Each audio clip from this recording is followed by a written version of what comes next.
Hello, മക്കളെ. അപ്പോൾ miss നിങ്ങൾക്ക് എല്ലാവർക്കും ഒരു ഹാപ്പി ന്യൂസ് ആയിട്ടാണ് മിസ് നിങ്ങളുടെ മുന്നിലേക്ക് വന്നിട്ടുള്ളത്. അപ്പോൾ എല്ലാവർക്കും ഭയങ്കര കൺഫ്യൂഷൻ ഒക്കെ ആയിട്ട് ഇരിക്കുകയായിരുന്നില്ലേ?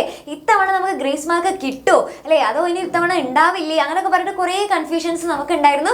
പക്ഷേ ആ കൺഫ്യൂഷൻസിനൊക്കെ വിരാമം ഇട്ടുകൊണ്ട് നമ്മുടെ എഡ്യൂക്കേഷൻ മിനിസ്റ്റർ നമ്മളോട് പറഞ്ഞിരിക്കുകയാണ്. എന്താണ് ഇപ്പോൾ പുതിയതായിട്ടുള്ള ഒരു ലേറ്റ് ആയിട്ട് വന്നിട്ടുള്ള അപ്ഡേഷൻ ആണല്ലേ, ഇത്തവണ നിങ്ങൾക്ക് എന്തായാലും നമ്മുടെ മക്കൾക്ക് ഗ്രേസ് മാർക്ക് ഉറപ്പായിട്ടും കിട്ടിയിരിക്കും.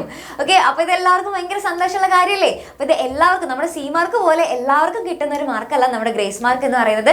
നമുക്കറിയാലേ, നമ്മുടെ പാഠ്യേതര പരിപാടികളായിട്ടുള്ള നമ്മുടെ സ്പോർട്സ്, അതേപോലെ തന്നെ നമ്മുടെ NCC, സ്കൗട്ട്സ് ആൻഡ് ഗൈഡ്സ്, അതേപോലെ തന്നെ ബാക്കിയുള്ള മറ്റേ കലോത്സവത്തിലൊക്കെ പോയിട്ട് സ്റ്റേറ്റ് ലെവലിലൊക്കെ പോയിട്ടുള്ള കുട്ടികൾക്ക് എഗ്രേഡൊക്കെ കിട്ടിക്കഴിഞ്ഞാൽ അങ്ങനത്തെയുള്ള കുട്ടികൾക്കൊക്കെയാണ് എന്ത് കിട്ടുന്നത്, നമ്മുടെ ഗ്രേസ് മാർക്ക് കിട്ടുന്നത്.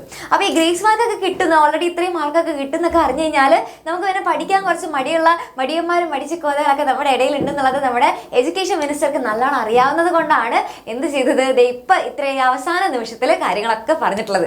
ഓക്കെ, അപ്പോൾ എന്തായാലും എല്ലാവർക്കും സന്തോഷിക്കാനുള്ള ഒരു വകുപ്പായില്ലേ, നമ്മുടെ ഈ പരീക്ഷകളുടെ ടെൻഷൻസിൻ്റെ ഒക്കെ ഇടയിൽ നമുക്ക് സന്തോഷിക്കാനുള്ള ഒരു കാര്യമാണ്. നമുക്ക് ഗ്രേസ് മാർക്ക് അടിപൊളിയായിട്ട് തരുന്നതായിരിക്കും ഇത്തവണ.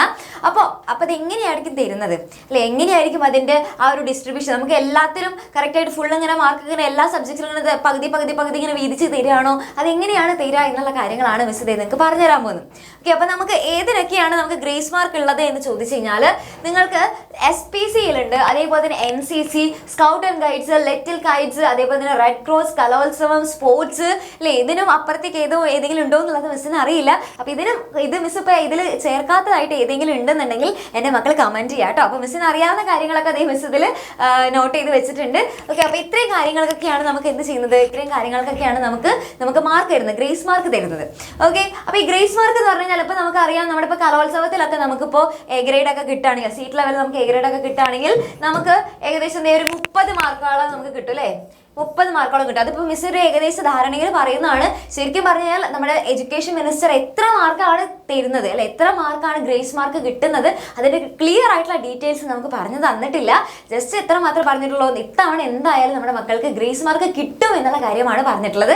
എത്ര വീതമാണ്, എത്ര മാർക്കാണ് എന്നുള്ള കാര്യങ്ങളൊന്നും പറഞ്ഞിട്ടില്ല കേട്ടോ. അപ്പോൾ അതിൻ്റെ അപ്ഡേഷൻ വരുമ്പോൾ മിസ് പറഞ്ഞുതരാം. അപ്പോൾ മിസ്സിൻ്റെ അല്ലേ ഒരു ഏകദേശ ധാരണയാണ്, നമ്മളിപ്പോൾ കുറേ വർഷങ്ങളായിട്ടുള്ളതല്ലേ, അപ്പോൾ ആ ഒരു രീതിക്കുള്ള കാര്യങ്ങളാണ് മിസ് നിങ്ങൾക്ക് പറഞ്ഞുതരാൻ പോകുന്നത്. ഓക്കെ, അപ്പോൾ ഇത് നമ്മൾ നോക്കി കഴിഞ്ഞാൽ കലോത്സവത്തിന് സാധാരണ ഒരു 30 മാർക്ക് ഉണ്ട്. അതേപോലെ തന്നെ നമ്മുടെ ഇപ്പോൾ സ്കൗട്ട് ആൻഡ് ഗൈഡ്സ് അല്ലെങ്കിൽ നമ്മുടെ SPCക്ക് ആണെങ്കിൽ, നമ്മുടെ NCCക്ക് ആണെങ്കിൽ നമുക്ക് എത്ര ഉണ്ടാവും, നമുക്കൊരു 24 മാർക്കായിരിക്കും അല്ലേ ഉണ്ടാവാം, 24 മാർക്കായിരിക്കും. അതേപോലെ തന്നെ നമ്മുടെ സ്കൗട്ട് ആൻഡ് ഗൈഡ്സിനൊക്കെ ആണെങ്കിൽ മിസ്സിന് തോന്നും നമ്മുടെ രാജ് പുരസ്കാരമൊക്കെ കിട്ടിയവർക്കായിരിക്കും കൂടുതൽ മാർക്ക് ഉണ്ടാവാം.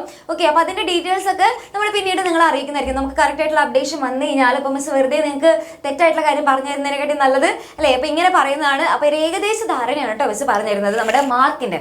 ഓക്കെ, അപ്പോൾ 24 മാർക്ക് ഇപ്പോൾ നമ്മൾ വിചാരിക്കുകയാണ്, നിങ്ങളിപ്പോൾ NCCയിലുണ്ട്, അതേപോലെ തന്നെ നിങ്ങൾക്ക് കലോത്സവത്തിലും രണ്ടിലും ഗ്രേസ് മാർക്ക് കിട്ടുകയാണെങ്കിൽ, അപ്പോൾ നിങ്ങൾ വിചാരിക്കും രണ്ടും കൂടായിട്ട് അല്ലേ 24 + 30 അല്ലേ, രണ്ടും കൂടായിട്ട് കൂട്ടിച്ചേർത്തിട്ട് നമുക്ക് നിറയെ മാർക്ക് കിട്ടല്ലോ എന്നൊക്കെ വിചാരിക്കും. പക്ഷെ അങ്ങനെ നമുക്ക് കിട്ടില്ല കേട്ടോ, ആഡ് ചെയ്തിട്ട് കിട്ടില്ല. ഇതിൽ ഏതെങ്കിലും ഒരു മാർക്ക്, ഏതാണ് ഏറ്റവും കൂടുതൽ മാർക്ക് അതാണ് നമുക്ക് കിട്ടുക. ഓക്കെ, അപ്പോൾ അങ്ങനെയായിരിക്കും നമുക്ക് കിട്ടുക. അപ്പോൾ ഇത്രയും കാര്യങ്ങൾക്കൊക്കെ ആയിരിക്കും നമുക്ക് ഗ്രേസ് മാർക്ക് നമുക്ക് കിട്ടുന്നത്.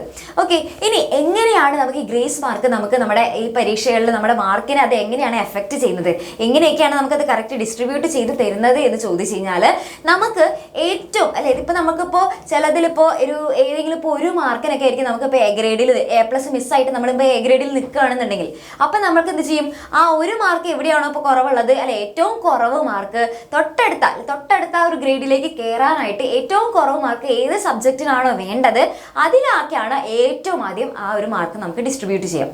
ക്ലിയർ ആയോ മിസ്? ഒന്നും കൂടെ പറഞ്ഞുതരാം. അതായത് തൊട്ടടുത്ത ഗ്രേഡിലേക്ക് ഉയരാനായിട്ട് ഒരു കുട്ടിക്ക് ഏറ്റവും കുറവ് മാർക്ക് ഏതിലാണോ വേണ്ടത്, ഏത് സബ്ജക്റ്റിലാണോ വേണ്ടത് അതിലേക്കായിരിക്കും ഏറ്റവും ആദ്യം ആ ഒരു മാർക്ക് കൊടുക്കാം. ഓക്കെ, അതായത് മിസ് എക്സാമ്പിൾ അടക്കം മിസ് പറഞ്ഞുതരാം. അതായത് എങ്ങനെയാണെന്ന് വെച്ച് കഴിഞ്ഞാൽ, ഇപ്പം നമുക്കറിയാലേ, നമുക്ക് മിസ് സി മാർക്കിനെ കുറിച്ചിട്ടൊക്കെ ഓൾറെഡി ഒരു വീഡിയോ നിങ്ങൾക്ക് പറഞ്ഞു തന്നിട്ടുണ്ടായിരുന്നു. അത് വീഡിയോ കാണാത്തവർ ആ വീഡിയോ പോയിട്ട് കാണാം കേട്ടോ. സി മാർക്കും ഗ്രേസ് മാർക്കിനെ കുറിച്ചിട്ടൊക്കെ എങ്ങനെയാണെന്നുള്ളതൊക്കെ മിസ് പറഞ്ഞു തന്നിട്ടുണ്ടായിരുന്നു ഒരു വീഡിയോയിൽ. അപ്പോൾ നമുക്കറിയാം, നമ്മുടെ 40 മാർക്കിലുള്ള എക്സാമിന് നമുക്ക് 10 മാർക്കായിരിക്കും സി മാർക്ക്. അത് നമ്മുടെ ദൈവം സഹായിച്ച് നമ്മുടെ ടീച്ചേഴ്സൊക്കെ നമുക്ക് ഫുൾ മാർക്ക് തന്നെ ഇട്ട് തരുന്നതാണ് നമ്മുടെ ഒരു പ്രതീക്ഷ അല്ലേ. ഇട്ട് തരട്ടെ എല്ലാവർക്കും. ഓക്കെ, അപ്പോൾ അതായത് അത്രയും എന്തെങ്കിലും എക്സെപ്ഷണൽ ആയിട്ട് കണ്ടീഷനിൽ മാത്രമേ ടീച്ചേഴ്സ് കുറയ്ക്കുള്ളൂ. പക്ഷേ ഭൂരിഭാഗം ടീച്ചേഴ്സ് നമുക്ക് ഇട്ട് തരും. അപ്പോൾ അതായത് 40 മാർക്കിൻ്റെ എക്സാമിൽ 10 മാർക്കാണ് സി മാർക്ക്. അപ്പോൾ ടോട്ടൽ നമുക്ക് 50 ഉണ്ടാവുക. ദെൻ അത് കഴിഞ്ഞിട്ട് നമ്മുടെ 80 മാർക്കിൻ്റെ എക്സാമിൽ നമുക്ക് 20 മാർക്കായിരിക്കും സി മാർക്ക് ഉണ്ടാവുക. അതേപോലെ തന്നെ അപ്പോൾ ടോട്ടൽ എത്രയും 100-ലാണ്. അപ്പോൾ ഈ 50 നോക്കിക്കഴിഞ്ഞാൽ 50 നമുക്ക് 45 അതിൽ കൂടുതലോ കിട്ടിക്കഴിഞ്ഞാൽ നമുക്ക് എ പ്ലസ് ആണ്. അതേപോലെ തന്നെ നമുക്ക് 100 90 അതിൽ കൂടുതലോ കിട്ടിക്കഴിഞ്ഞാൽ നമുക്ക് എന്താണ് എ പ്ലസ് ആണ്. ഓക്കെ, അപ്പോൾ എ പ്ലസ് ആണ് എന്നുള്ള എ പ്ലസ് ആവാനായിട്ട് എത്ര മാർക്കാണ് വേണ്ടത് എന്നുള്ള കാര്യങ്ങൾ നമ്മൾ നോട്ട് ചെയ്ത് വെക്കുക.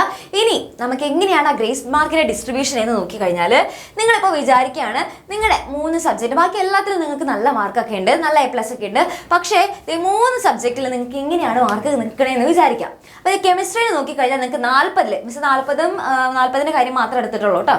ഓക്കെ, അപ്പോൾ 40 35 മാർക്കാണ് ഉള്ളത്. അപ്പോൾ നമുക്ക് എന്താണ് 1 മാർക്കും കൂടെ കിട്ടുകയാണെങ്കിൽ നിങ്ങൾക്ക് എ പ്ലസ് ആകും. 1 മാർക്കും കൂടെ മതി അല്ലേ. 1 മാർക്കും കൂടെ അവിടെ കിട്ടിയിരുന്നെങ്കിൽ നമുക്ക് എ പ്ലസ് ആയേനെ അല്ലേ. അപ്പോൾ പിന്നെ അതേപോലെ തന്നെ നിങ്ങൾക്ക് ഫിസിക്സിൽ 33 മാർക്കാണുള്ളത്. അവിടെ നിങ്ങൾക്ക് ഒരു 3 മാർക്കും കൂടെ കിട്ടുകയാണെങ്കിൽ നിങ്ങൾക്ക് എ പ്ലസ് ആകും.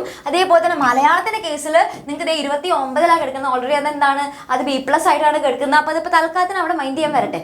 അതപ്പോൾ അവിടെ കിടക്കട്ടെ. അപ്പോൾ നമ്മൾ എന്താ ചെയ്യുന്നത് വെച്ചാൽ നമ്മുടെ ഗ്രേസ് മാർക്ക് ആഡ് ചെയ്യുന്ന സമയത്ത് ഏറ്റവും കുറവ് മാർക്ക് ഏതിനാണോ വേണ്ടത് എന്നുള്ളതാണ് ആദ്യം നോക്കുക. തൊട്ടടുത്ത അടുത്ത ഗ്രേഡിലേക്ക് ഹയർ ആയിട്ടുള്ള ഒരു ഗ്രേഡിലേക്ക് ഉയരാൻ വേണ്ടിയിട്ട് ഏറ്റവും കുറവ് മാർക്ക് ഏതിനാണോ വേണ്ടത് അതിനാണ് ആദ്യം കൊടുക്കുക. അപ്പോൾ 24 നമ്മുടെ ഗ്രേസ് മാർക്ക് എന്നുണ്ടെങ്കിൽ 24 നമ്മുടെ ഗ്രേസ് മാർക്ക് എന്നുണ്ടെങ്കിൽ ആ മാർക്ക് ഏറ്റവും ആദ്യം പോവുക എവിടേക്കാണ്? അതിൽ നിന്ന് 1 മാർക്ക് ഇവിടേക്ക് ആദ്യം കൊടുക്കും. കാരണം അവിടെ 1 മാർക്ക് മതിയില്ലേ എ പ്ലസ് ആവാനായിട്ട്. അപ്പോൾ വേഗം നമുക്ക് എ പ്ലസിൻ്റെ എണ്ണം കൂട്ടാനാണ് ശ്രമിക്കുക. അപ്പോൾ എന്താണ് അവിടെ ഏറ്റവും ഉയർന്ന ഗ്രേഡിലേക്ക് തൊട്ടടുത്ത ഗ്രേഡിലേക്ക് ഏറ്റവും കുറവ് മാർക്ക് ഏതാണെന്ന് നോക്കുക. അപ്പോൾ ഇവിടെ 1 മാർക്ക് കൂടി കിട്ടിക്കഴിഞ്ഞാൽ ഈ ഒരു കുട്ടിക്ക് എ പ്ലസ് ആയിട്ട് മാറും. അപ്പോൾ അത് ആദ്യം എവിടെ കൊടുക്കും? ഇവിടേക്ക് കൊടുക്കും. അപ്പോൾ കെമിസ്ട്രിക്ക് കൊടുത്ത് കുട്ടിക്ക് എ പ്ലസ് ആയി അല്ലേ. അപ്പോൾ 36 എ പ്ലസ് ആയി. ദെൻ അത് കഴിഞ്ഞാൽ അല്ലേ 33 അടുത്തതിൽ 33 അപ്പോൾ ഒരു 3 മാർക്ക് കൂടെ ഉണ്ടെങ്കിൽ അത് എ പ്ലസ് ആയി. അപ്പോൾ എന്താവും ബാക്കിയുള്ളതിൽ നിന്ന് ഒരു 3 മാർക്ക് ഇവിടെയും കൊടുക്കും. അങ്ങനെ എന്തായി വീണ്ടും നമ്മുടെ ഫിസിക്സിൽ 40 എത്രയായി? 40 36 ആയി അല്ലേ. അപ്പോൾ കുട്ടിക്ക് എ പ്ലസ് ആയി അല്ലേ. പിന്നെ അതേപോലെ തന്നെ അടുത്തത് ഇനി ബാക്കി കുറച്ച് മാർക്ക് ഉണ്ടല്ലേ. അപ്പോൾ അത് നോക്കി കഴിഞ്ഞാൽ നമുക്ക് എന്ത് ചെയ്യാൻ പറ്റും? ബാക്കിയുള്ളതിലേക്ക് നമ്മൾ 29 കിടക്കുന്നത്. അതിലേക്ക് നമ്മൾ എന്ത് ചെയ്യും? 3 മാർക്കും കൂടെ അതിൽ നിന്ന് കൂട്ടിയെടുക്കും. അപ്പോൾ എത്രയായി? 31 കൊടുക്കും. 40 31 ആയപ്പോൾ നമുക്ക് എ ഗ്രേഡ് ആയി. ഇനി എന്ത് ചെയ്യണം? അതിൽ നിന്ന് ബാക്കി മാർക്ക് ഉണ്ടല്ലേ. അപ്പോൾ നമുക്ക് എന്ത് ചെയ്യാം? ബാക്കിയുള്ള ഒരു 5 മാർക്കും കൂടെ കൊടുത്തിട്ട് നമുക്ക് എത്രയായി? 36 ആക്കി കഴിഞ്ഞാൽ നമുക്ക് ആ കുട്ടിക്ക് എ പ്ലസ് ആക്കാം. കിട്ടിയോ? അപ്പോൾ അങ്ങനെയാണ് നമുക്ക് നമ്മുടെ നമ്മുടെ ഗ്രേസ് മാർക്കിൻ്റെ നമുക്ക് വിതരണം എന്ന് പറയുന്നത്, ഡിസ്ട്രിബ്യൂഷൻ എന്ന് പറയുന്നത്. അപ്പോൾ നമുക്ക് എല്ലാത്തിനും ഇത് നിങ്ങൾ ഡിവൈഡ് ചെയ്ത് 2 മാർക്ക് വീതം എല്ലാവർക്കും കൊടുത്ത് എല്ലാ സബ്ജക്റ്റിലും കൊടുത്തു വെക്കാം. അങ്ങനെയല്ല, ഏറ്റവും കുറവ് മാർക്ക് തൊട്ടടുത്ത ഗ്രേഡിലേക്ക് ഉയരാനായിട്ട് ഏറ്റവും കുറവ് മാർക്ക് ആ കുട്ടിക്ക് ഏത് സബ്ജക്റ്റിലാണോ വേണ്ടത് അവിടേക്കായിരിക്കും നമ്മുടെ മാർക്ക് നമുക്ക് കൊടുക്കാം. ക്ലിയർ ആയോ മക്കളെ? അപ്പോൾ ഇങ്ങനെയാണ് നമ്മുടെ ഗ്രേസ് മാർക്ക് നമുക്ക് ഡിസ്ട്രിബ്യൂട്ട് ചെയ്യുന്നത് നമ്മുടെ സബ്ജക്ട്സിലൊക്കെ. അപ്പോൾ ഇതിപ്പോൾ എല്ലാവർക്കും ചിലപ്പോൾ ഗ്രേസ് മാർക്ക് ഉണ്ടാവണം എന്നില്ല. അപ്പോൾ എൻ്റെ മക്കൾ എന്ത് ചെയ്യുക? ഗ്രേസ് മാർക്ക് ഇപ്പോൾ കിട്ടണം ഇല്ലാത്തവർ നമ്മളിതിപ്പോൾ മൊത്തത്തിൽ കണ്ടിട്ട് അപ്പോൾ ഇത് ഞങ്ങൾക്ക് കാര്യമില്ലല്ലോ, ഈ ഒരു വീഡിയോനെ കൊണ്ട് ഞങ്ങൾക്ക് കാര്യമില്ലല്ലോ എന്ന് വിചാരിക്കരുത്.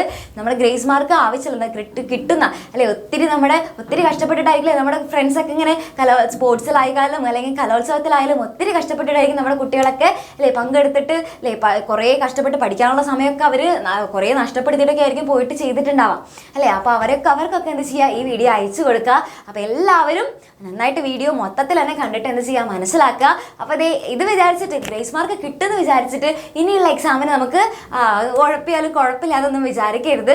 നന്നായിട്ട് പഠിക്കണം കേട്ടോ. നല്ല കുട്ടികളായിട്ട് നന്നായിട്ട് പഠിക്കണം. ഗ്രേസ് മാർക്ക് അവിടെ ഉണ്ടാവും. പക്ഷെ അതിൻ്റെ കൃത്യമായിട്ടുള്ള എത്ര മാർക്ക് കിട്ടും എന്നുള്ളത് നമുക്ക് ഇപ്പോഴും കറക്റ്റായിട്ടുള്ള അപ്ഡേഷൻ വന്നിട്ടില്ല. അത് വരുമ്പോൾ എൻ്റെ മക്കളെ അറിയിക്കാം കേട്ടോ. ഓക്കെ, സെറ്റല്ലേ? അപ്പോൾ എല്ലാവരും എന്ത് ചെയ്യുക? നല്ല കുട്ടികളായിട്ട് പഠിക്കുക അല്ലേ. നല്ല ആവേശത്തോടു കൂടെ നല്ലോണം ഫുഡൊക്കെ കഴിച്ച് നല്ലോണം എനർജിയോട് കൂടെ നമ്മുടെ എല്ലാ എക്സാംസും എഴുതുക. ഓക്കെ, സെറ്റല്ലേ? അപ്പോൾ നമ്മുടെ എക്സാംസ് ഒക്കെ സ്റ്റാർട്ട് ചെയ്തിരിക്കുകയാണ്. അപ്പോൾ നിങ്ങൾക്ക് ഇന്നത്തെ നമ്മുടെ എക്സാം ഒക്കെ എങ്ങനെ ഉണ്ടായിരുന്നു എന്നുള്ള കാര്യങ്ങളൊക്കെ നിങ്ങൾ എന്ത് ചെയ്യുക? നമ്മുടെ കമൻറ്റ് ബോക്സിൽ അറിയിക്കുക. ഓക്കെ, അപ്പോൾ സെറ്റല്ലേ? അപ്പോൾ എല്ലാവരും ഭയങ്കര ഹാപ്പി ആണെന്നുണ്ടെങ്കിൽ അല്ലേ, നല്ല സന്തോഷത്തിലാണ് ഇരിക്കുന്നുണ്ടെങ്കിൽ നമ്മുടെ കമൻറ്റ് ബോക്സിൽ മിസ്സിനെ അറിയിക്കുക. സെറ്റല്ലേ? ഗ്രേസ് മാർക്കൊക്കെ ഇനി എല്ലാവർക്കും കിട്ടും. ഇത് വെച്ചിട്ട് പഠിക്കാതിരിക്കരുത് കേട്ടോ. പഠിക്കാതിരിക്കരുത്, ഉഴപ്പി പോകരുത്. നന്നായിട്ട് ഇതേപോലെ തന്നെ ഇതേ കോൺസെൻട്രേഷനോട് കൂടെ തന്നെ പഠിക്കാം. ഓക്കെ, അപ്പോൾ എല്ലാവർക്കും താങ്ക് യു.